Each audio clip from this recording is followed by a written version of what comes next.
አና ሰበብና ልማአ ሰባ እኔ ነኝ ውሃን በዝናብ አማካይነት ሟንቧቧትን ያንቧቧሁለት ይላል። ካረገዙ ዳመናዎች አላህ ምን አደረገለት? ዝናብን አወረደለት። ማውረድ ብቻም አይደለም ثم شققنا الأرض شقا ከዛም ምድርን መሰንጠቅን ሰነጠቅን ይላል። አላህ ከመሬት በታች በከርሰ ምድር በውስጥ እንዲኖር አደረገው። ማስቀመጥም ብቻ አይደለም በሶስተኛ ደረጃ ምን አደረግኩ አለ? فأنبتنا فيها حبا ይላል። ገብስን፣ እህልን፣ ፍራፍሬን፣ ስንዴን ማብቀል ጀመርኩኝ አበቀልን ይላል። وعنبا وقضبا ወይንንም እንደዚሁም ሳርንም አበቀልን። ወዘይቱና ወነኽላ ዘይቱንና ዘንባባንም አበቀልንላችሁ።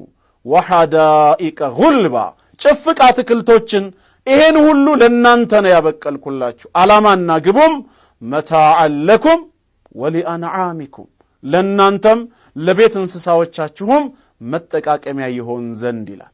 አላህ በዚህ መልኩ ኃላፊነቱን ወስዶ ልክ ሲፈጥረን ብቻውን እንደፈጠረን ሲያበላን ሲያጠጣንም ብቻውን ከሆነ ሚያበላን ሚያጠጣን ስናመልከውም ብቻውን እንድናመልከው ነው የሚፈልገው። ማንንም አካል እንድናጋራበት አላህ አይፈልግም አይወድም።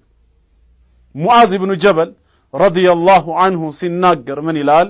ኩንቱ ሪድፈ ረሱሊላሂ ሰለላሁ ዐለይሂ ወሰለም የአላህ መልእክተኛ ስም በሚጠራበት ጊዜ ፕሮግራሙን የምታዳምጡ ወንድምና እህቶች ዝም አትበሉ። በሳቸው ላይ ሰላዋት ማውረድ አለብን። አንድ ሰላዋት ስናወርድ አላህ 10 ረሕመትን በእኛ ላይ ያወርዳልና ማለት ነው። እናም ከሳቸው ጋር ከአንድ አህያ ኋላ ተፈናጥጬ ሳለ ፈቃለ ሊ ያ ሙዓዝ አንተ ሙዓዝ ሆይ አሉኝ። ቁልቱ ለበይከ ያ ረሱለላህ ዐለይሂ ሰላቱ ወሰላም አቤት አንቱ የአላህ መልእክተኛ ሆይ ብዬ ምላሽን ሰጠሁኝ። ፈቃል እሳቸውም አሉኝ አተድሪ ማ ሐቁ ላህ ዐለ ልዕባድ ወማ ሐቁ ልዕባዲ ዐለ ላህ ዐዘ ወጀል አላህ በባሮቹ ላይ ያለው መብት ምን እንደሆነ ባሮችም በአላህ ላይ የሚኖራቸው መብት ምን እንደሆነ ታውቃለህን በማለት ጠየቁኝ። ቁልቱ አላሁ ወረሱሉሁ አዕለም አላህና መልእክተኛው የበለጠ ያውቃሉ እኔ አላውቅም ብዬ ምላሽን ሰጠኋቸው። ቃል እሳቸውም ምን አሉ?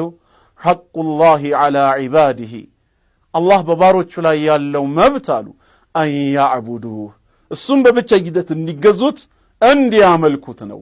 ሲያመልኩትና ሲገዙት ደግሞ ወላ ዩሽሪኩ ቢሂ ሸይአ በሱ አምልኮ ላይ አንዳችንም ነገር ሳያጋሩበት ነው።